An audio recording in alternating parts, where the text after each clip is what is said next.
Hello. काल मी एक session घेतलं. 24 वर्षाचा मुलगा होता. ॲडव्होकेट होता आणि ज्युडिशरीची प्रॅक्टिस करणारा मुलगा होता.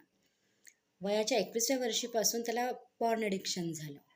2021 पासून तो लाईव्ह पॉर्न पाहत होता आणि आत्तापर्यंत तो कंटिन्यू सुरू आहे त्याचा. लाईव्ह डेटिंग ॲप्स जे आहेत त्याच्यामध्ये त्याने मागच्या 4 ते 5 महिन्यामध्ये कमीत कमी 50,000 ते 60,000 रुपये खर्च केले.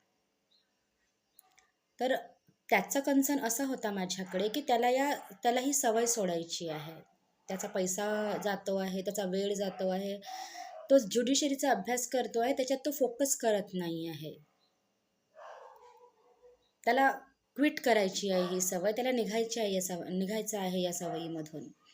त्याने मला त्याचे कन्सर्न सांगितलं. मी त्याला 2-4 उपाय सांगितले, की बघ तुला असं-असं करायचं आहे. तर तो म्हणाले आणि महत्त्वाचं म्हणजे की ही गोष्ट अशी आहे ना, की एकाएकी नाही सुटत या सवयी. मी तुम्हाला आज सांगितलं, की असं करा तर सुटून जाईल, असं होत नाहीच कुठेच.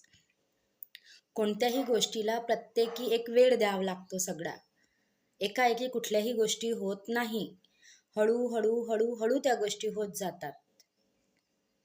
तर त्याला मी तेवढंच सांगितलं आणि त्याला मी ते पण सांगितलं, की बघ तुला जर सवय सोडायची आहे, तू जर स्वतः तयार असशील तर ते होईल.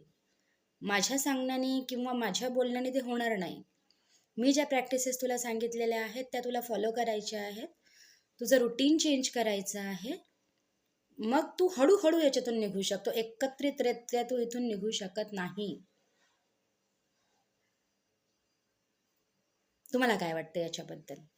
सांगा.